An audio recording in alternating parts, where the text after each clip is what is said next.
ብዙ ጊዜ የተለመደ አባባል አለ ዝም ብላችሁ እናንተ ወንጌሉን ስበኩ ግን መጽሐፍ ቅዱሳዊ አባባል አይደለም ዝም ብለው ወንጌልን ቢሰብኩ ኖሮ 21 መልእክታት ባልተጻፉ ነበር 21 መልእክታት የተጻፉበት ዋና ዓላማ ኮሬክሽን ለመስጠት ነው ለኔች ተበቃኛለች የሚል ሳይሆን ስግብግብነት በቃ የማይበቃቸው እስከሚመስላቸው ድረስ ዛሬ ምን አይነት ሰዎችን ብቻ ነው እየመረጠን የምናገለግለው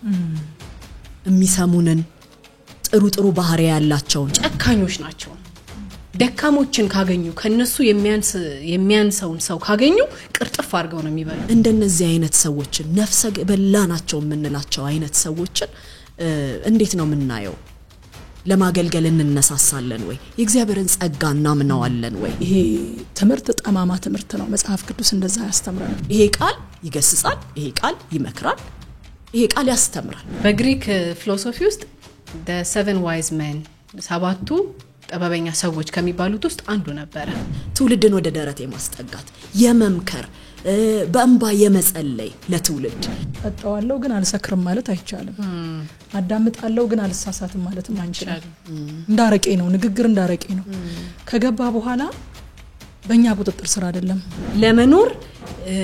እና እዛ ቦታ ላይ አገልጋይ ሆኖ ለመላክ እንዴት ከባድ እንደሆነ ብቻ አስቡት እንደዚህ አይነት ባህሪ ያላቸውን ሰዎች አይተን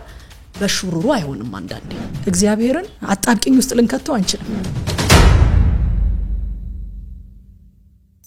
ጸጋና ሰላም በእያላችሁበት ይብዛላችሁ የተወደዳችሁ ተመልካቾቻችን ይሄ ቃል የተሰኘው ፕሮግራማችን ነው በዚህ ፕሮግራም የእግዚአብሔርን ቃል በህብረት እናጠናለን አሁን እንደምታውቁት የቲቶን መጽሐፍ ጀምረን ያጠናን እንገኛለን አብረን እንድናጠና ግብዣችን ነው ቁጥር 12ንም አንብቤ ልቀጥል ከራሳቸው ነቢያት አንዱ ስለ እነርሱ ሲናገር የቀርጤስ ሰዎች ዘውትር ውሸታሞች ክፉ አውሬዎችና ሰነፍ ሆዳሞች ናቸው ብሏል ይላልና የራሳቸው ሰው ስለራሳቸው የሰጠው ምስክርነት ነውና ያው ጥሩ ባይሆንም ግን በቃ እንደዚህ ናቸው እነሱ ይሄ ሰው ማን ነው የሚለውን ትንሽ ለማየት ሞክሬያለሁ በ6ኛው መቶ ክፍለ ዘመን የነበረ ኤፒዲሚን የሚባል የራሳቸው ቀርጤስ ውስጥ የተወለደ ፈላስፋና እንደ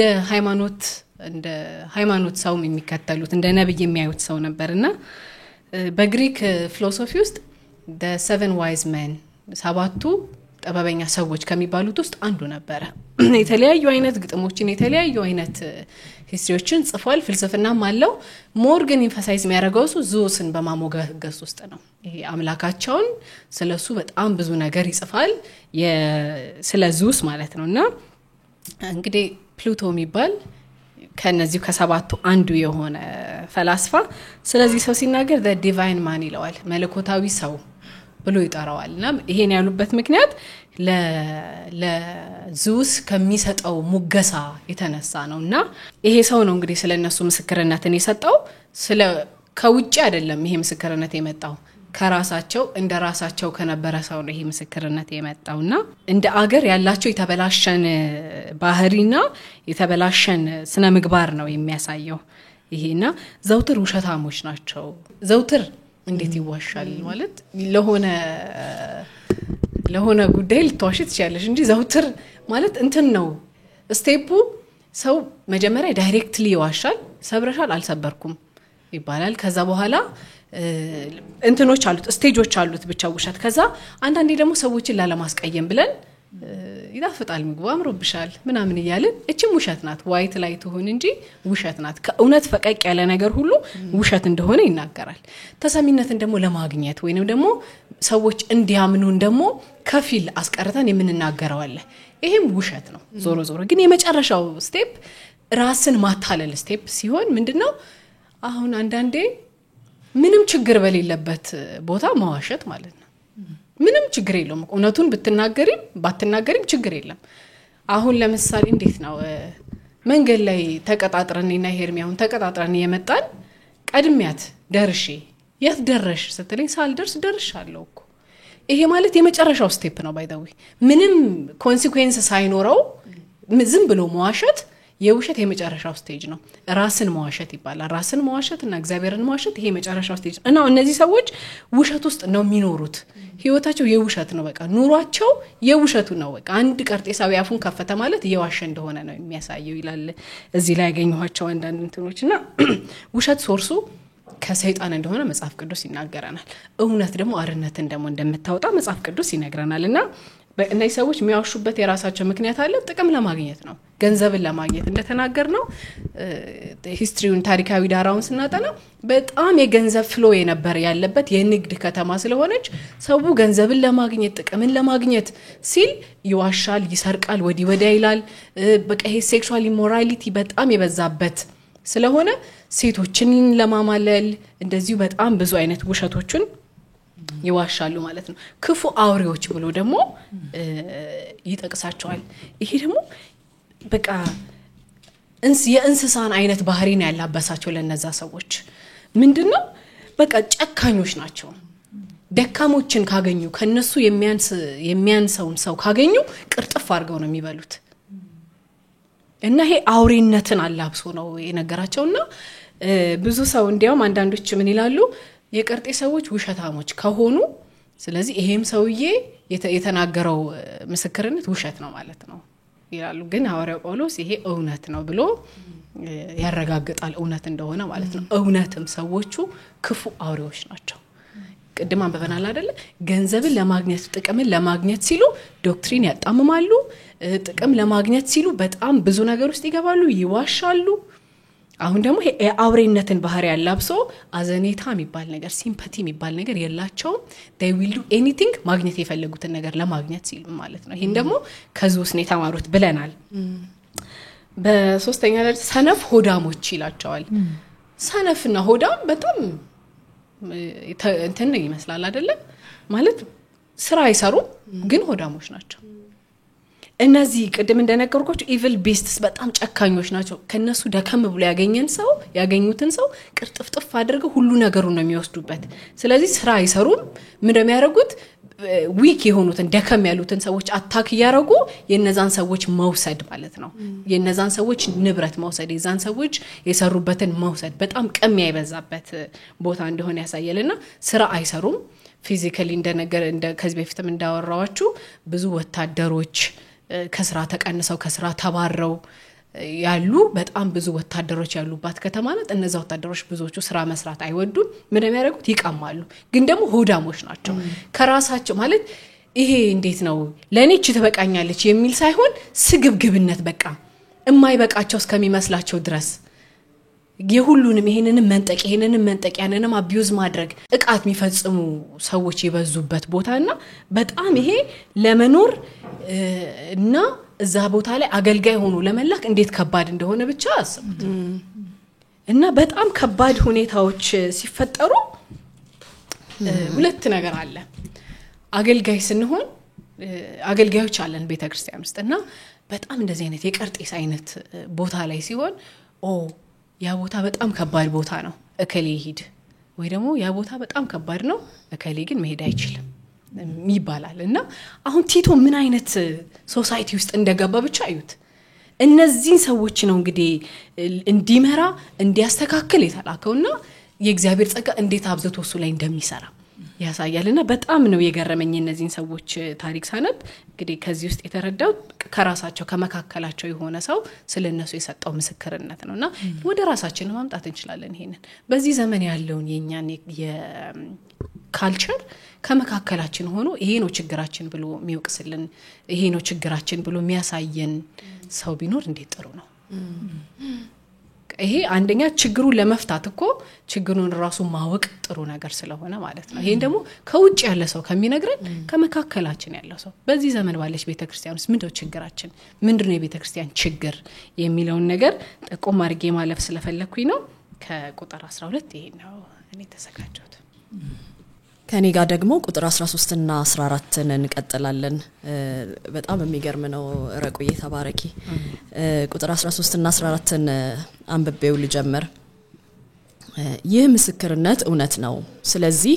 አጥብቀህ ገስጻቸው ይሄውም ትክክለኛ እምነት እንዲኖራቸውና የአይሁድን ተረት ወይም ከእውነት የራቁትን ሰዎች ትእዛዝ እንዳያዳምጡ ነው ይላል እንግዲህ ከላይ ነው የሚቀጥለው ስለ ቀርጤስ ሰዎች ያለውን ምስክርነት ረቂቅ እንዳስረዳችን ይሄ ምስክርነት እውነት ነው ብሎ ነው የሚጀምረው ጳውሎስ እንደዚህ ብሏል ከመካከላቸው አንዱ እንደዚህ ብሏል ይሄ ምስክርነት ደግሞ እውነት ነው ምክንያቱም ጳውሎስ አይቷቸዋል ማለት ነው እነዚህን ሰዎች ይሄ ምስክርነት እውነት ነው ብሎ ይቀጥላል ቀደም ራቁ ስትል እንደነበረው ይሄ ምስክርነት እውነት የሆነበት አውሬዎች ክፎች የተባሉ ሰነፎች ሆዳሞች የተባሉ እንደነዚህ አይነት ሰዎች ጋር ግን እውነት እኮ ነው እነዚህ ሰዎች እንደዚህ እኮ ናቸው እውነት እኮ ነው ያለ ጳውሎስ ከዛ በኋላ ምከራቸው ገስጻቸው አስተምራቸው እያለ ነው እንጂ የሚሄደው ማምለጥ ነው የሚሻለው አይደለም ጳውሎስ እያለ ያለው ምን ያህል በእግዚአብሔር ጸጋ ላይ የተማመነ ሰው እንደሆነ የጳውሎስን አገልግሎት እናይበታለን ቲቶን ምን ያህል ማመኑ ቲቶን ብቻ ሳይሆን ደግሞ በቲቶ የሚሰራውን የእግዚአብሔርን ጸጋ ማመኑ እንደነዚህ አይነት ሰዎችን ክፉ አውሬዎች ናቸው እየተባለ ሰው ልጁን ይልካል ልጄ እያለው ነው እኮ ቲቶን ልጄ እያለው ነው ግን ልጁን ላከ ማለት ይሄ በቃ ለአገልጋይ ሊኖር የሚገባ የክርስቶስ ባህሪ ጸጋውን በመተማመን ዛሬ ምን አይነት ሰዎችን ብቻ ነው እየመረጠን የምናገለግለው የሚሰሙንን ጥሩ ባህሪ ያላቸውን ትንሽ ብቻ ወርክ የሚያስፈልገንን ማለት አሉ አይደለ ከቀደመው የእምነት ባክግራውንድ እንኳን አንዳንድ ሰዎች ትክክለኛውን እውነት ባያውቁ እንኳን ባህሪ ዋይዝ ስናወራ በባህሪ ተኮር ስናወራ በጣም የሚገርም ባህሪ ያላቸው ሰዎች አሉ አይደል ጭምት የሆኑ በቃ ለወንጌል ቅርብ የሆኑ ምንላቸው አይነት ሰዎች አሉና አገልግሎታችን ወደ ምንድነው የሚያዘነብለው እንደነዚህ አይነት ሰዎችን ነፍሰ በላናቸው ምንላቸው አይነት ሰዎችን እንዴት ነው የምናየው ለማገልገል እንነሳሳለን ወይ የእግዚአብሔርን ጸጋ እናምናዋለን ወይ የእግዚአብሔር ጸጋ ይሰራል ብለን እናምናለን ወይና ወደ እነዚህ ሰዎች ለመሄድ እግራችንን እናነሳለን ወይ ዛሬ ላይ ያለን አገልጋዮች ብለን ይሄንን እንድናይ ይረዳናል ይሄ ምስክርነት እውነት ነው ካለ በኋላ ጳውሎስ ስለዚህ ይልና አጥብቀህ ገስጻቸው እንግዲህ የእግዚአብሔርን ትውልድ በማገልገል ሂደት ውስጥ ሶፍት ሆነን በመምከር ምናገለግላቸው አሉ እንደዚህ ደግሞ ጳውሎስ እንደዚህ አይነት ከባድ ምስክርነት እየተናገረ አጥብቀህ ይልና ገስጻቸው እያለ ይናገራል ሐዋርያት ሥራ 20:31 ላይ እንደዚህ ይላል ጳውሎስ ራሱ ነው ስለዚህ ተጠንቀቁ 3 አመት ሙሉ ሌትና ቀን ምንም ያህል ሳላቋርጥ በእንባ እያንዳንዳችሁን እንደመከርኳችሁ አስታውሱ ይላል በእንባ እየመከርኳችሁ አገልጋይ እንደዚህም ያገለግላል 3 አመት ሙሉ ሳላቋርጥ በእንባ እየመከርኳችሁ ምን ያህል ከናንተ ጋር እንደቆየሁኝ ተመልከቱ ይላል ጳውሎስ ግን ይሄኛውም ሳይድ ደግመዋለሁ ሌላኛው ሳይድ ምንድነው አሁን እንዳለው አጥብቀህ ገስጻቸው የሚለው ሳይድ ማለት ነው ይሄኛው ሐዋርያት ሥራ 20:31 ላይ ያየነው ክፍል በቃ ሶፍት የመሆን ኮንሰልት የማድረግ ወደ ራስ ወደ ደረት የማስጠጋት ትውልድን ወደ ደረት የማስጠጋት የመምከር በእንባ የመጸለይ ለትውልድ በእንባ የመምከር አይነት አገልግሎት ኮንሰልት የማድረግ አይነት አገልግሎት አለ ሁለተኛ ጢሞቴዎስ 3:16-17 ምናቀው ክፍል ነው ምን ይላል ቅዱሳት መጻሕፍት ሁሉ የእግዚአብሔር መንፈስ ያለባቸው ናቸው ለማስተማር ለመገሰጽ ለማቅናት በጽድቅ መንገድ ለመምከር ይጠቅማሉ ይሄውም የእግዚአብሔር ሰው ለመልካም ስራ ሁሉ ብቁ ሆኖ እንዲገኝ ነው ይላል የእግዚአብሔር ሰው ለመልካም ስራ ሁሉ ብቁ ሆኖ እንዲገኝ እነዚህ ሁሉ ያስፈልጋሉ ማለት ነው መምከር ያስፈልጋል ማስተማር ያስፈልጋል መገሰጽ ያስፈልጋል እነዚህ ሁሉ የእግዚአብሔር ሰው ለመልካም ስራ ብቁ ሆኖ እንዲገኝ ያደርጉታል ይሄን ሁሉ ግን የሚሰጠን ምንድነው ቃሉ ነው የሚሰጠን ይሄ ቃል ይገስጻል ይሄ ቃል ይመክራል ይሄ ቃል ያስተምራል ከዚህ ቃል ሳንወጣ ትውልድን መምከር አለብን ትውልድን ማስተማር አለብን ትውልድን ደግሞ መገሰጽም አለብን ማለት ነው ምናልባት ስለ መገሰጽ ስናወራ እኛ ጋር ብዙ ጊዜ ዘጻት ቸርችኛ ስናድግ መጀመሪያ ጌታን የተቀበልንባቸው ጊዜዎች ላይ አገልጋዮቻችን ሲገስጹን ኦቾኮፓ ይባላል ኦቾኮፓ ማለት ምንድነው የከብት መርፌ ነው በጣም በኃይል ነው የሚወጋውና በቃ ሊሽርለት ግን በቃ ይወጋል መወጋቱ ግድ ነውና አንድ ኮንሰልቴሽን ነው አንዱ ደግሞ የሜዲኬሽን ነው አሁን የምናየው ክፍል የመገሰጽ የምንለው ደግሞ ሜዲኬሽን አንዳንዴ ያስፈልጋል በቃ ሜዲኬት መደረግ አለበት የተሳሳተ እንደዚህ አይነት ባህሪ ያላቸውን ሰዎች አይተን በሽሩሩ አይሆንም አንዳንዴ የእግዚአብሔር ቃል ራሱ ይሄ ራሱ ይገስጻል ይሄ ራሱ መስመር ውስጥ ያመጣል ማለት ነውና አንዳንድ ጊዜ ግን እዚህ ጋር ስናይ መጠንቀቅ ያለብን ነገር ብዬ ማስበው የእግዚአብሔር ቃል ራሱ የሰው ቁጣ የእግዚአብሔርን ጽድቅ አይሰራም ይላል ከራሳችን እንዳንቆጣ መጠንቀቅ አለብን ቁጣው የራሳችን እንዳይሆን ቁጣው የስጋችን እንዳይሆን መጠንቀቅ አለብን ለመምከርም ለመገሰጽም ስንነሳ ከእግዚአብሔር ቃል እንድንነሳ ይሄ ቃል ራሱ ይገስጻል አሁን እየተገሰጸን አይደል ማለት እንደዚህ ላለመሆን እኮ እየተገሰጸን ነው የእግዚአብሔር ቃል ራሱ አስቀምጦ እየገሰጸን ነውና አገልጋዮች ስንሆን ትውልድን ምናገለግል ስንሆን የስጋ የሆነ ቁጣ እንዳንቆጣ ቁጣው የራሳችን እንዳይሆን የእግዚአብሔርን ጽድቅ ስለማይሰራ ማለት ነውና የእግዚአብሔር ቃል በመንፈስ ቅዱስ በስልጣን በተነገረበት ሁሉ ኮሬክሽን አለ ማረግ ያለብን ምንድነው የእግዚአብሔርን ቃል በመንፈስ ቅዱስ ኦቶሪቴቲቭ በሆነ ባለስልጣን የሆነውን ይሄንን ቃል በስልጣን መናገር ቃሉ እንዲሽመደመድ አፋችን ላይ እንዲሽመደመድ አለ ማድረግ ቃሉ የሚገስጽበት ቦታ ላይ ኦቶሪቴቲቭ በሆነ ሁኔታ መናገር ቃሉ በስልጣን ቃሉን መናገር ያ የእግዚአብሔር ቃል ያ የተነገረው የእግዚአብሔር ቃል ሕያው ነው የሚሰራ ነው አይደለም የሚለው ሁለት አፍ ካለው ሰይፍ ይልቅ እጅግ የተሳለ ነው እኛ የማናቀውን ያልገባንበትን የሰውን ክፍል ጅማትን ከአጥንት ለይቶ እስከሚወጋ ድረስ የእግዚአብሔር ቃል ይሰራል ይሄንን ቃል በእውነት በመንፈስ መናገራችንን እርግጠኞች እንሁን እንጂ ከቃሉ ጋር አስተካከን የራሳችንን ቁጣ አለማድረግን ይሄንን እርግጠኞች እንሁን ለሁሉ ነገር ቃሉን እንመነው ለሁሉ ነገር የእግዚአብሔር ቃል በቂ ስለሆነ ሰውን የሚያሳምነው መንፈስ ቅዱስ ነው በዛው ልክ ደግሞ የሰው ልብ የሚቀይረው መንፈስ ቅዱስ ነው መንፈስ ቅዱስ ደግሞ ያለው ከቃሉ ጋር ነው ከኛ ነገር ጋር አይደለም ስለዚህ እንዳገልጋይ ገስጻቸው ሲል ይሄንን የእግዚአብሔር ቃል የተጻፈውን የእግዚአብሔር ቃል በስልጣን በመናገር እንዲገስጻቸው ቲቶን ያመላክተዋል ጳውሎስ ከዛ ይሄ ለምንድነው ሲል ትክክለኛ እምነት እንዲኖራቸውና የአይሁድን ተረት ወይም ከእውነት የራቁትን ሰዎች ትእዛዝ እንዳያዳምጡ ነው በተለያየ ሁኔታ ትክክለኛ እምነት የሚለውን ነገር በተለያየ ሁኔታ ከዚህ በፊት ባሉ ቁጥሮች ላይ አንስተናል የእምነት አቋምን መሰረትን ማወቅ አንደኛ ቆሮንቶስ 3:10-12 ላይ ጳውሎስ እንደሚናገረው እንግዲህ እንደ ብላተኛ አናጺ መሰረትን መሰረትኩኝ ማንንም ከዚህ መሰረት ውጪ ሊመሰረት አይገባው መሰረቱ አንዴ ተመስርቷል እንዴት እንዲያንጽ ግን ይጠንቀቅ ይላል ኤፌሶን 2:20 በሐዋርያትና በነቢያት መሰረት ላይ ታንጻቸዋል የማዕዘኑ ራስ ድንጋይም ክርስቶስ ኢየሱስ ራሱ ነው ይላል ስለዚህ የተመሰረትንበት የታነጽንበት የክርስቲያን መሰረት ይሄ ነው ይሄ እምነት ይሄ ትክክለኛ የሆነው ሳውንድ የሆነው ዶክትሪናል ፌዝ እንዲኖራቸው ነው ምትገስጻቸው ወደዚህ ነው ምትመራቸው አንዳንዴ መገሰጽ በቃ ዝም ብሎ ለማስበረገግ በቃ ሰው በርግጎ የሆነ ምንም ከዛ በኋላ ምን እንደሚያደርግ እንደማያውቅ አድርጎ ማስበርገግ ሳይሆን መገሰጽ መምራት አለበት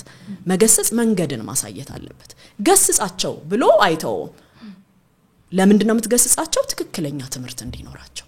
ከዛ ደግሞ ከአይሁድ ተረትና እውነተኛ ያልሆነን ከእውነት የራቁ ሰዎችን ትእዛዝ እንዳይቀበሉ ነው ይላል ምክንያቶቹ እነዚህ ናቸው መስመሩ ይሄ ነው እውነተኛ እምነት ይኖራቸው የአይሁድ ተረትን እንዳይከተሉ ባለፈው ቀደም ስንነጋገር ስለ አይሁድ ስርዓት ከረቂቅ ጋር አይተናል የግርዛትን ህግ በወንጌል ላይ የመጨመርን አድርገው የሚሰሩት ማለት ነው እኔ በጣም የገረመኝ እዛ ምዕራፍ 1 ቁጥር 10 ላይ እዚሁ ላይ አመፀኞች ለፍላፊዎች አታላዮች የሆኑ ብዙ ሰዎች አሉና ይልና በተለይም እነዚህ ከተገረዙት ወገን ናቸው ይላል አይገርምም እነሱ ለድህነት ይያሉ ሰዎች ላይ ጫንቃቸው ላይ ኮንተን ይጭናሉ ቀንበር ይጭናሉ ይሄንን መጨመር አለባችሁ ይሄንን ማድረግ አለባችሁ ብለው የህግ አስተማሪዎች ናቸው ግን በተመሳሳይ ሁኔታ ደግሞ አመፀኞች ለፍላፊዎች የሚባሉት ደግሞ እነሱ ናቸው ስለዚህ ህይወታቸውን ያላማከለ ዝም ብለው የሚናገሩትን ሰዎች እንዳይከተሏቸው ትክክለኛ ያልሆነን እውነት ያልሆነን ትምህርት የሚያስተምሩትን ሰዎች ደግሞ እንዳይታዘዟቸው እነዚህን እንዳያዳምጧቸው ነው የሚለው እውነት ያልሆነን ነገር የሚናገሩትን እንዳያዳምጧቸው እዚህ የምትገስጻቸው ለምንድነው ወደዚህ ልትመራቸው ነው እያለ መስመርን ያሳያል ማለት ነውና ከቁጥር 13 እና 14 በጥቂቱ ይሄንን ነው ማየት የምንችለው ዋው በጣም ይገርማል ሄርሚዬ እንዳያዳምጧቸው የሚለው ሐሳብ በጣም የሚገርም ሐሳብ ነው አንድኔ ኳየር ገና እንደዳንኩኝ የገባሁበት ኳየር ውስጥ ሊደር የነበረ በጣም የተወደደ አገልጋይ ምን ይለኝ ነበረ አለማዳመጥ ነው እንጂ አፌክት አለመደረግ ምርጫ አይደለም ይለን ነበረ ልክ የምንሰማው ነገር ልክ አረቄ እንደመጠጣት ነው ይላል ምርጫ ያለን ጠጣለው ወይንም አልጠጣም እስከሚለው ድረስ ነው አይ ጠጣዋለው ግን አልሰክርም ማለት አይቻልም አዳምጣለው ግን አልሳሳትም ማለትም አንችልም እንዳረቄ ነው ንግግር እንዳረቄ ነው ከገባ በኋላ በእኛ ቁጥጥር ስር አይደለም በሰማነው ነገር ቁጥጥር ስር ነው የምንወድቀው የሆነ እምነታችንን የሆነ አቋማችንን የሆነ አካሄዳችንን ሲለውጣው የዛን ጊዜ ከውጭ የሚያየን ሰው ነው ያን የሚነግረን አሁን ብዙ ጊዜ አይታችሁ ኮኔ ሰከረ ሰው አልሰከርኩም ነው የሚለው ከውጭ ያለ ሰው ግን አካሄዱን አይቶ ንግግሩን አይቶ ውሳኔ ያሰጣጡን ተመልክቶ ሰክረሃል ይለዋል በጤናማ አእምሮ ሆኖ የሚያየው ሰው ትክክለኛውን ነገር ይነግረዋል ሰውየው ግን ምርጫው የቀረው ምርጫው ያለቀው ጠጣለው ወይንም አልጠጣም የሚለው ጋር ነበር ከዛ በኋላ የመጠጡ ነው ስልጣኑ እንጂ ሰውየው አይደለምና የምናዳምጠው ነገር ላይ ስልጣን ያለን አዳምጣለው ወይንም አላዳምጥም የሚለው ጋር ብቻ እንደሆነ ማወቅ አለብን ካዳመጥነው በኋላ ገብቶ የሚያደርገን ነገር የሚመርጥልን ያዳመጥነው ነገር ነው እንጂ እኛ አይደለንም የምንመርጠው እና ስለምንሰማው ነገር ለዚህ ነው ጌታ ኢየሱስ ክርስቶስ ከምትሰሙት ተጠበቁ የሚለን ከሰማችሁ በኋላ መርጣችሁ ጣሉት አይልም አሁን አንድ ጊዜ መርጬ ሰማለው መርጬ ጠላለው ምናምን እንላለን ጌታ የፈጠረን ጌታ እንደዛ ማድረግ ምንችል ቢሆን ኖሮ ለምን ስሙና ማይጠቅማችሁን ጣሉ የሚጠቅማችሁን ወሰዱ ለምን አላለንም ነው እንደዛ አይደለም ያለን ከምትሰሙት ተጠበቁ ነው ያለንና ወገኖቻችንን ዛሬ ማለት የምፈልገው ነገር ከምንሰማው ነገር እንጠበቅ የሰማነው ነገር ገብቶ አካይዳችንን ህይወታችንን አነጋገራችንን እምነታችንን ሲለውጠው በጤናማ አእምሮ ያሉ ሰዎች ናቸው አይተውን የሚረዱት እንጂ እኛ አንረዳውም ያንቺ የተናገርሽ ይሄ በጣም ውስጤን ስለነካይ ነው እስኪ ከቁጥር 15 እስከ 16 ድረስ ያለው ደግሞ ላንበበውና ከኔ ጋር እኔ ለንጹሃን ሁሉም ነገር ንጹህ ነው ለርኩሳንና ለማያምኑ ግን ንጹህ የሆነ ምንም ነገር የለም እንዲያውም አእምሮአቸውና ህሊናቸው የረከሰ ነው እግዚአብሔርን እናውቃለን ይላሉ ዳሩ ግን በተግባራቸው ይክዱታል አጸያፊዎች የማይታዘዙና ለበጎ ስራ የማይበቁ ናቸው ይላል ይሄንን ክፍል ስዳስሰው እጅግ በጣም ደስ ይያለኝ ነው ምክንያቱም አንዳንድ ጊዜ በቤተ ክርስቲያን ውስጥ ያለ የሰነፎች ድምጽ ስላለ እሱን ዝም ማሰኘት ስለሚያስፈልግ እንደ እግዚአብሔር ቃል በቃሉ ስልጣን ዝም እናሰኛለን ማለት ነው ስልጣናችን የሚወጣው ከራሳችን አይደለም እኔ ማን ነኝ ከቃሉ ስልጣን ቅድም ሄርሚዬ እንዳልሽው ከቃሉ ስልጣን ተነስተን ግን ዝም ማሰኘት ያለብንን እናሰኛለን ብዙ ጊዜ የተለመደ አባባል አለ ዝም ብላችሁ እናንተ ወንጌሉን ስበኩ ግን መጽሐፍ ቅዱሳዊ አባባል አይደለም መጽሐፍ ቅዱስ ሐዋርያት እንደዛ አላደረጉም ዝም ብለው ወንጌልን ቢሰብኩ ኖሮ 21 መልእክታት ባልተጻፉ ነበር 21 መልእክታት የተጻፉበት ዋና ዓላማ ኮሬክሽን ለመስጠት ነው የመልእክታት ዋና ዓላማ ከ66ቱ መጽሐፍ 21ን መጽሐፍ የጻፉት ሐዋርያት ሊያርሙ ከሆነ ማረም በቤተ ክርስቲያን ውስጥ ትልቅ አገልግሎት ነው ማለት ነው ትልቅ ከ27ቱ የአዲስ ኪዳን መጽሐፍት ካኒው ማጀ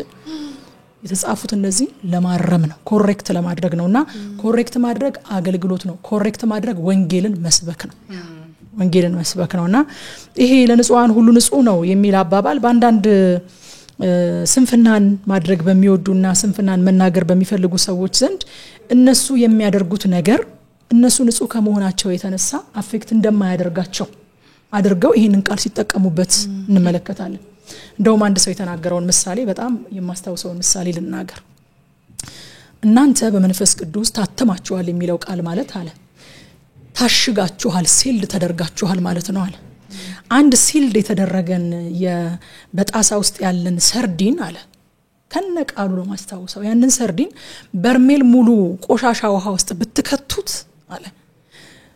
የበርሜሉ ቆሻሻ ውሃ ሰርዲኑ ውስጥ ሊገባ አይችልም ምክንያቱም ሰርዲኑ ታሽጓልና ሰርዲኑ ከነጣሳው በርሜል ውስጥ ገብቶ ቆሻሻው ግን ሰርዲን ውስጥ ሳይገባበት መውጣት ይችላል ብሎ ቤተክርስቲያን ውስጥ ሲያስተምር የሰማሁት ሰው አለ። እሱ ንጹህ ስለሆነ የገባበት ቆሻሻ እሱን አፌክት አያደርገውም እሱ ስለታተመ በመንፈስ ቅዱስ ሲልድ ስለሆነ ስለታሸገ ማለት ነው ሲልድ ስለሆነ ይሄ ትምህርት ጠማማ ትምህርት ነው መጽሐፍ ቅዱስ እንደዛ ያስተምረንም ስጋንና መንፈስን ከሚያረክስ ነገር ብሎ የመርከስ ፕሮባቢሊቲ እንዳለንና ልንጠበቅ እንደሚገባ የሚያስተምር መጽሐፍ ነው መጽሐፍ ቅዱስ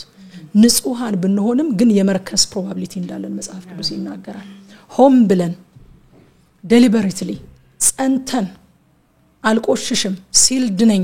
ታሽግ ያለሁኝ ምንም ውስጥ ብገባ ምንም ወደ ውስጥ ሳይገባ ነው መወጣው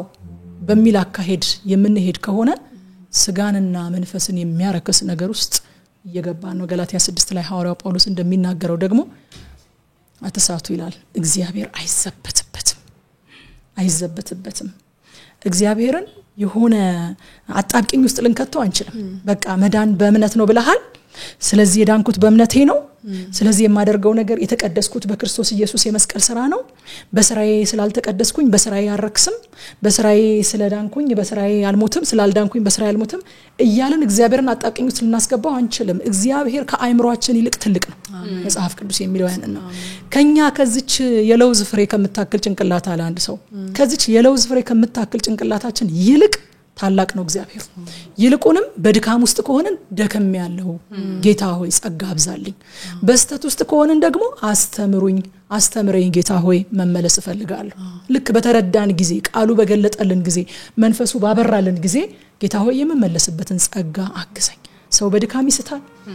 ሰው በተለያየ መንገድ ከመንገድ ሊወጣ ይችላል ግን ትምህርት ቀርጾ ዶክትሪን አቆሞ ያንን ነገር ፕሮቴክት ማድረግ ከጀመረ እግዚአብሔር አይዘበትበትም እሱ ከአይምሮአችን ይልቅ ታላቅ ነው የሚለው ንጹሃን የሚለው ቃል እዚህ ቦታ ላይ በክርስቶስ ኢየሱስ አምነው በክርስቶስ ደም የነጹትን ነው የሚያመለክተው የእውነትም ንጹህነት በራሳችን ስራ የምናመጣው ነገር አይደለም በክርስቶስ ኢየሱስ ስናምን በሱ ደም በመታጠባችን ነው ንጽህናን የምናገኘው ዘጸአትን ስናጠና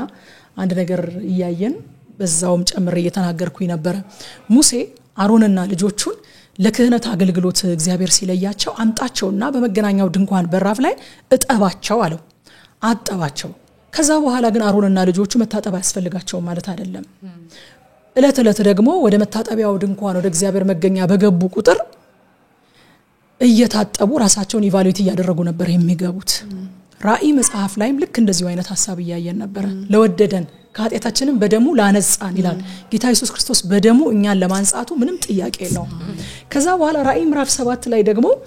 እነዚህ ሰዎች ማን ናቸው ብሎ ሽማግሌው ጠየቀኝ አለ ከሽማግሌዎች አንዱ ሲጠይቀኝ እኔ እንጃ ማን እንደሆነ አላውቅም ስለው እነዚህ ከታላቁ መከራ አልፈው ልብሳቸውን በበጉ ደም ያጠቡ ናቸው አለ አያችሁ በጉ መጀመሪያ አጥቧቸዋል ቀድሷቸዋል ከኃጢአታቸው አንጽቷቸዋል እነሱ ደግሞ እለት ራሳቸውን እያጠቡና እያነጹ ከሚያረክስ ነገር ሁሉ ሰውነታቸውን እየጠበቁ ልብሳቸውን እያጠቡ እስከ ፍጻሜ ድረስ ሄደዋል ንጽህናን በዚህ መጠን ብንረዳው ጥሩ ነው ማለት ነው ዕብራውያን ምዕራፍ 9 ቁጥር 14 የክርስቶስ ደም ሕያው እግዚአብሔርን እንድናመልክ ከሞተ ህሊና ነፃ አውጥቶናል ይላል ያነጻል ሲያነጻ ደግሞ ስጋን ብቻ አይደለም ህሊናን ጭምር ያነጻል ንጹሃን ማለት እንግዲህ እነዚህ ናቸው ማለት ነው እና እነዚህ ንጹሃን ሰዎች የእግዚአብሔርን ስጦታ ሁሉ ለመቀበል የበቁ ናቸው ነው የሚለው ሐዋርያው ጳውሎስ ንጹሃን ምንም ነገር ቢያደርጉ አይረክሱም አይደለም ለንጹሃን ሁሉ ንጹህ ነው ሲል ምንም ነገር ቢያደርጉ ችግር የለውም ይያል አይደለም የእግዚአብሔር ስጦታ የሆነውን ነገር ሁሉ ቢቀበሉ ችግር የለውም ምክንያቱም የነበረው ትምህርት በዛን ሰዓት የነበረው ትምህርት እነዚህን በክርስቶስ ኢየሱስ ደም የነጹትን ሰዎች certain foods አትብሉ የሆኑ ምግቦችን አትብሉ የሆኑ ሪቹዋልስ መጠበቅ አለባችሁ የሆነ ወግ ኪፕ ማድረግ አለባችሁ እያሉ ነው የሚያሰቃዩአቸው የነበረው እና ነው እግዚአብሔር የፈጠረውን ነገር ሁሉ እነዚህ ንጹሃን በመስጋና ቢቀበሉ ለነሱ ሁሉም ንጹህ ነው አታስጨንቋቸው ያለ ነው ኮንቴክስቱን እንድንረዳው ያስፈልጋል እነዚህ የእግዚአብሔር ስጦታዎች ምንድናቸው ምግብ ጋብቻ የሚከለክሏቸው የነበረው ማለት ነው ስራ ማህበራዊ ህይወት አገልግሎት እነዚህ ሁሉ ለንጹሃን ንጹህ ናቸው ይያለ ይናገራል አንደኛ ጢሞቴዎስ ምዕራፍ 4:4-5 እግዚአብሔር የፈጠረው ማንኛውም ነገር ይላል ይሄ ሰው የፈጠረውን ኃጢያት የፈጠረውን የወደቀው ዓለም ከውድቀቱ የተነሳ የፈጠረውን አይደለም ወይንም ደግሞ ይሄ ሲንፉል የሆነ ዲዛይራችን የፈጠረውን ነገር አይደለም ምኞታችን የጸነሰውን ነገር አይደለም ለንጹሃን ንጹህ ነው የተባለው እግዚአብሔር የፈጠረው ማንኛውም ነገር እግዚአብሔር ደግሞ ዘፍጥረት ላይ ሲፈጥር ሁሉንም የፈጠረው ነገር ምንድነው ብሏል መልካም ነው ብሏል እግዚአብሔር የፈጠረው ማንኛውም ነገር መልካም ነውና በመስጋና ከተቀበሉት የሚጣል ምንም ነገር የለም በእግዚአብሔር ቃልና በጸሎት የተቀደሰ ነውና ብሎ ይናገራል ጢሞቴዎስ ላይ ማለት ነው ስለዚህ ጌታ ኢየሱስ ንጽህናችን ከውስጥ የሚነሳ ነው እንጂ ከውጭ የሚደረብ እንዳልሆነም ደግሞ ነግሮናል ለእርኩሳን የሚላቸው ደግሞ ለእርኩሳንና ለማያምኑ ብሎ ግልጽ አድርጎ አስቀምጦታል እርኩሰታቸው ከየት እንደመጣ ካለማመናቸው ነው በክርስቶስ በማመን በደሙ ታጥበው ያልነጹ ማለት ናቸው ገና ከነ ኃጢያታቸው ያሉ እነዚህ ሰዎች በጎ ስራ በመስራት ሊቀደሱ አይችሉም ምክንያቱም በጎ ስራ ሰውን ከርኩሰቱ ሊያነጻው ስለማይችል ማለት ነው የማያምኑ አእምሮአቸው ብቻ ሳይሆን እዚህ ቦታ ላይ ምን ይላል ህሊናቸውም የረከሰ ነው ይላል የብሉይ ኪዳን ሥርዓት የዕብራውያን መጽሐፍን የደንብና ነብኛም አሁን ብሉይ ኪዳን እያጠናን ስለሆነ ደግሞ የዕለት የመጽሐፍ ቅዱስ ንባባችን ላይ ብሉይ ኪዳን ላይ ነው ያለነው ሄደን ብናየው ለጊዜው ስጋን ያነጻል የዕብራውያን ጸሐፊ የሚለው ለጊዜው ስጋን ያነጻ ነበር የኮርማዎች የፍየሎች የበጎች ደም ለጊዜው ስጋን የሚቀድሱ ከሆኑ ብሎ ነውር የሌለበት የክርስቶስ ኢየሱስ ደም ደግሞ ሕያው እግዚአብሔርን እንድናመልክ ከሞተ ስራ ስጋችንን ብቻ እንዳይመስላችሁ ህሊናችንን እንዴት ያነጻው ይሆን ብሎ በመደነቅ ነው ራሱ የሚዘጋው የዕብራውያን ጸሐፊ ማለት ነው ምንም አይነት በመድር ላይ ያለ ሥርዓት ህሊናን ሊያነጻ አይችልም በፍጹም ጲላጦስ እንዳደረገ ጌታ ኢየሱስ ክርስቶስን አሳልፎ ከሰጣቸው በኋላ ውሃ ስጡኛልና እጁን ታጠበ እጅን መታጠብ ህሊናን ያነጻል እንዴ አያነጻም ስለዚህ ሰውን ከሞተ ህሊና ሊያነጻ የሚችለው የክርስቶስ ኢየሱስ ደም ብቻ ነው ማለት ነው ከዛ በኋላ ቁጥር 16 ላይ እግዚአብሔርን እናውቃለን ይላሉ ዳሩ ግን በተግባራቸው ይክዱታል አጸያፊዎች የማይታዘዙና ለበጎ ስራ የማይበቁ ናቸው ይላል እግዚአብሔርን እናውቃለን ይላሉ ከዛ በተግባራቸው ይክዱታል እና ስለነዚህ ሰዎች ሐዋርያው ጳውሎስ የተናገረው ነገር እጅግ በጣም ጠንካራ ነው አይደል አጸያፊዎች ማለት ሐዋርያው ጳውሎስ በጣም ትሁት እኔ ክርስቶስን እንደምመስል እኔን ምሰሉ የሚል ድፍረት ያለው የተወደደ አገልጋይ የእግዚአብሔር ባሪያ የክርስቶስ ሐዋርያ የሆነ ታላቅ የቤተክርስቲያን አእማድ የሆነ ሰውን አጸያፊ ሊል ይችላል ብላችሁ አስባችሁ ታውቃላችሁ በጣም ነው ይሄ ቃል የገረመኝ እኔ አጸያፊዎች ናቸው ይላል ለምንድን ነው እንደዚህ ያላችሁ ለምንድን ነው እንደዚህ የመረረባቸው አያችሁ ወገኖቼ በራሳቸው ድካማቸው ራሳቸውን ብቻ አይደለም እየጎዳ ያለው እነዚህ ሰዎች እግዚአብሔርን እናውቃለን ይላሉ ስለዚህ የሚያደርጉት ነገር ሁሉ ከእግዚአብሔር ስም ጋር አታችድ ነው እያሰደቡ ያሉት ስማቸውን ብቻ ሳይሆን የእግዚአብሔርን ቃል እግዚአብሔርን ወንጌልን ቤተክርስቲያንን በእነሱ ምክንያት የእግዚአብሔር ቤት እየተናጋ ነው ስለዚህ እነዚህ ሰዎች አለ አጸያፊዎች ናቸው አንደኛቸው ክርስቲያን አይደለሁም ቢሉ ይሻላል ነበር አንደኛቸው እግዚአብሔርን አናውቀውም ቢሉ ይሻላል ነበር እግዚአብሔርን የሚያውቅ ሰው ህይወት እንደዚህ ነው የሚል ኤግዛምፕል እየሰጡብን ነው ለሰው ስለዚህ እነዚህ አጸያፊዎች ናቸው ይላቸዋል በተግባራቸው ግን ይክዱታል ክህደት በንግግር ብቻ ሳይሆን በተግባርም ሊፈጸም ይችላል በስራ ያልተገለጠ እምነት አጋንንትም አላቸው አይደለ ያዕቆብ ምዕራፍ 2:9 ላይ አንድ እግዚአብሔር እንዳለ ታምናለህ ይላል መልካም ነው አጋንንትም ይህንኑ ያምናሉ በፍርሃትም ይንቀጠቀጣሉ ይላል ስለዚህ በተግባር ያልተገለጠ እምነት እግዚአብሔርን አውቃለሁ ይላሉ ዕውቀታቸው በተግባር ካልተገለጠ ካጋንንት ዕውቀት ካጋንንት እምነት ምንም የተሻለ ነገር አይደለም ማለት ነው። ጌታን በሉቃስ ምዕራፍ 6 ቁጥር 46 ላይ እኔ የምለውን አታደርጉም ታዲያ ለምን ጌታዬ ጌታዬ ትሉኛላችሁ አለ። ክርስትና እኮ በጣም ግልጽ ነው። ውስብስብ አይደለም። ሁሉ ጊዜ እንደምንለው ወንጌል ውስብስብ አይደለም፣ ኢየሱስ ውስብስብ አይደለም፣ ክርስትና ውስብስብ አይደለም። የምናወሳስበው የገዛ ምኞታችንን ለመፈጸም እንዲመቸን አድርገን ለማጣመም ስንሞክር ነው። እኛ ነን ሰው ነው የሚያወሳስበው የሆነች ክፍተት ለማግኘት ማለት ነው። የህግ ክፍተት ይላሉ አይደል ጠበቆች ምናምን። እኛ ጠበቃ ጓደኛ አለንና የህግ ክፍተት የሚባል ነገር እንዳለ ያወራድ ነበር። የህግ ክፍተት ለማግኘት የሆነ ክፍተት አግኝቶ የሆነ ነገር ለማድረግ የልባችንን መሻት ለመፈጸም ስንሯሯጥ እንጂ ክርስትና ውስብስብ አይደለም። ጌታ በግልጽ ተናገረ። በቃ